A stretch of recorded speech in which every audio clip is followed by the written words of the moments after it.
Selamat malam, selamat berjumpa lagi dengan kisah pengantar tidur. Kisah ini merupakan sebuah kisah nyata yang pernah diceritakan seorang kawan pada kisah pengantar tidur beberapa tahun yang lalu. Kisah ini kembali diceritakan dengan penulisan yang baru tanpa mengubah esensi cerita. Begini ceritanya.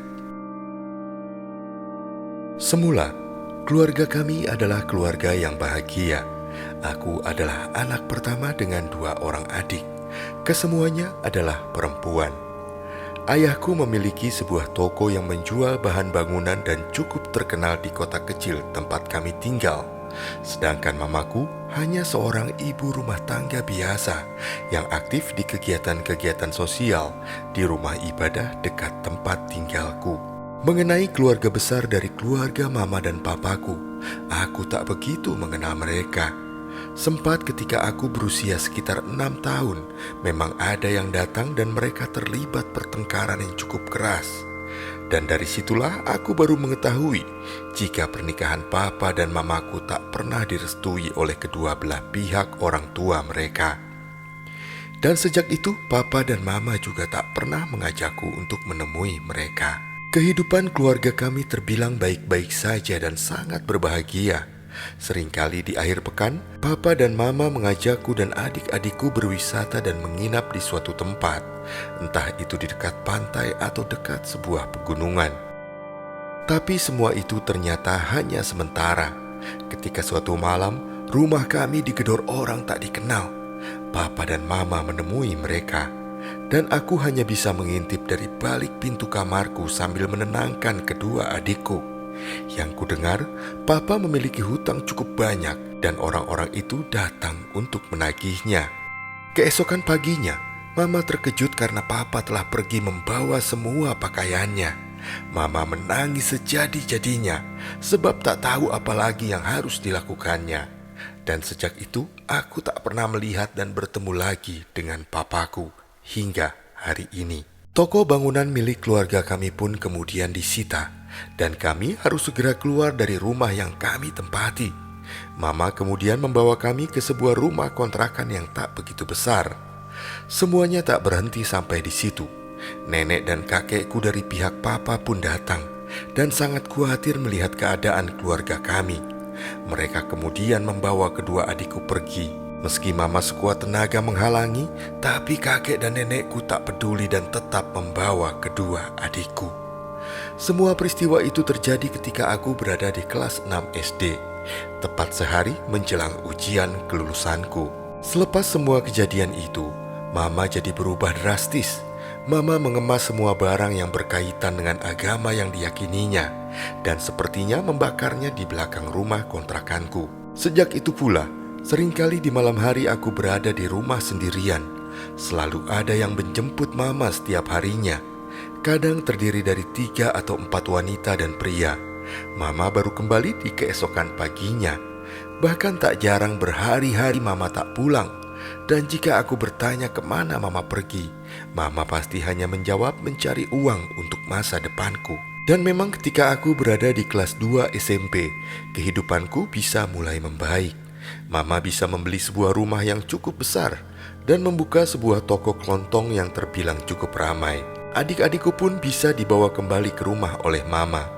Mama pun kini lebih sering berada di rumah pada malam harinya, meski masih sering pergi di hari-hari tertentu. Mama juga melarang aku dan adik-adikku untuk mendekat ke sebuah kamar yang mama bangun di belakang rumah dan agak berjarak dengan bangunan utama rumah kami.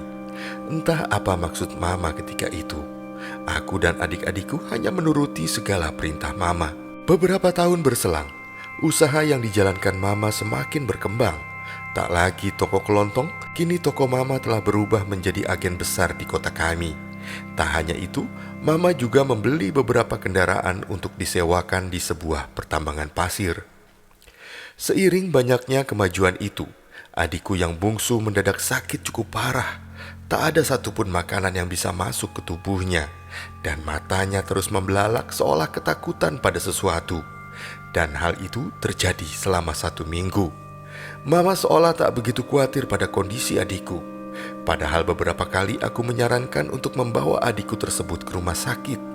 Tapi mama bilang semua baik-baik saja, dan mama hanya memanggil dokter untuk berkunjung ke rumah. Dan anehnya, ketika dokter berkunjung, adikku seolah baik-baik saja. Namun ketika dokter pergi, adikku kembali membelalak dan meraung-raung seolah ketakutan akan sesuatu. Hanya berselang seminggu, adikku kemudian meninggal. Dan lagi-lagi tak kulihat kesedihan di wajah mama. Awalnya aku mengira jika mama memang orang yang tabah karena telah begitu banyak mengalami peristiwa yang menyakitkan hatinya. Namun beberapa tahun kemudian barulah aku tahu sebabnya mengapa mama bersikap seperti itu. Setelah kematian adikku, usaha mama makin berkembang. Agen-agen kelontong yang semula hanya satu bisa mama bangun di beberapa wilayah. Mama juga bisa membeli lahan pertambangan pasir yang kemudian dikelolanya sendiri. Hidup keluarga kami benar-benar sangat berubah. Beberapa kali mama mengajak aku dan adikku untuk berlibur ke luar negeri. 3 tahun setelah kematian adik bungsuku, adikku yang kedua juga mengalami sakit yang sama sepertinya. Dan hanya berselang seminggu, adik keduaku juga meninggal. Dan kembali mama tak menunjukkan roman sedihnya. Pernah aku mencoba membahas hal tersebut pada mama, tapi mama hanya berujar jika takdir tak bisa diubah, dan kedua adikku hanya menjalani takdir mereka. Aku pun kini telah berada di masa akhir kuliahku, dan telah ada seorang cowok yang menjadi tempat curahan segala kegundahanku. Sebut saja namanya adalah Ardi, seorang aktivis kampus yang diam-diam selalu memerhatikanku, dan ternyata kami memiliki banyak kecocokan. Pernah suatu hari aku mengenalkan Ardi pada mama. Namun begitu melihat rumahku, wajah Ardi berubah. Ardi menjadi begitu pendiam dan seperti ada sesuatu yang tidak dikatakannya. Begitupun ketika asisten rumah tanggaku menyuguhkan makanan dan minuman, Ardi sama sekali tidak menyentuhnya. Hal itu kemudian menjadi sumber pertengkaran bagi kami. Beberapa hari berlalu tanpa ada kabar apapun dari Ardi. Di kampus pun aku tidak bertemu dengannya. Aku pikir Ardi telah memutuskan secara sepihak hubunganku dengannya. Namun di suatu siang, sepulang aku dari kuliah, ternyata Ardi menungguku di motornya. Dia memintaku untuk ikut dengannya. Awalnya aku menolak, tapi Ardi terus memaksa dengan mengatakan jika ini berkaitan dengan nyawaku. Aku yang penasaran kemudian segera ikut dengannya. Ardi membawaku ke seorang lelaki setengah baya, dan ternyata itu adalah ayahnya.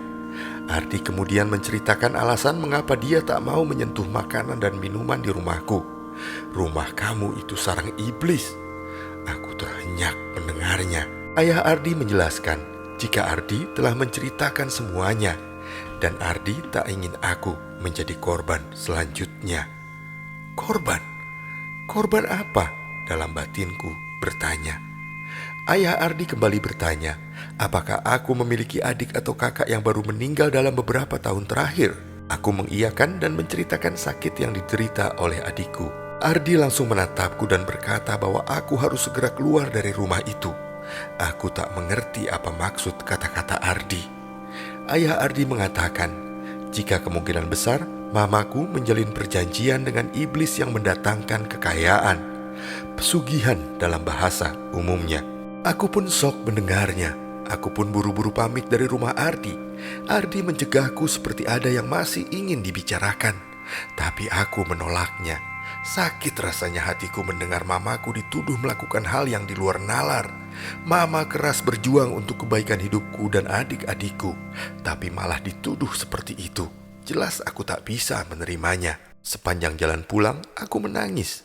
Tak bisa aku bayangkan tuduhan dari Ardi dan ayahnya tersebut. Beberapa minggu aku mencoba menghindar dari Ardi di kampus. Nomor kontaknya pun aku blok, sehingga dia tidak bisa menghubungiku. Dan pada suatu malam, hampir jam 1 dini hari, aku masih tak bisa tidur. Udara malam itu terasa sangat pengap meski kamarku berpendingin. Aku kemudian memutuskan sejenak keluar dari kamarku. Selintas aku melihat mama berjalan ke arah ruang kamar di belakang. Kamar yang selama ini dilarang siapapun untuk memasukinya. Bahkan mendekatinya saja bisa membuat mama marah besar. Aku yang penasaran kemudian perlahan mengikuti mamaku, berharap tak ada siapapun yang melihatku. Mama telah masuk ke kamar tersebut. Dari sekitar bawah pintunya jelas aku melihat jika lampu dalam ruangan tersebut sengaja dimatikan. Aku berusaha untuk melihat apa sebenarnya yang Mama lakukan di kamar tersebut. Beruntung ada sedikit celah tirai kamar yang terbuka. Dan alangkah kagetnya aku ketika melihat apa yang terjadi di dalam. Di kamar dengan hanya beberapa cahaya lilin itu, terlihat Mama tanpa sehelai benang pun berpelukan dengan sosok makhluk besar menyerupai seekor kera. Aku tak kuasa untuk melihatnya. Cepat-cepat aku kembali ke kamarku dan menutup pintu rapat-rapat. Entah apa yang ada di perasaanku saat itu. Aku takut, marah, kesal, bingung sekaligus tak percaya. Belum 1 menit aku berada di kamarku dan berusaha untuk mengatur nafasku. Pintu kamarku diketuk dan terdengar suara Mama memintaku untuk segera membuka pintu. Apa yang kemudian terjadi pada tokoh kita kali ini? Tunggu di episode selanjutnya.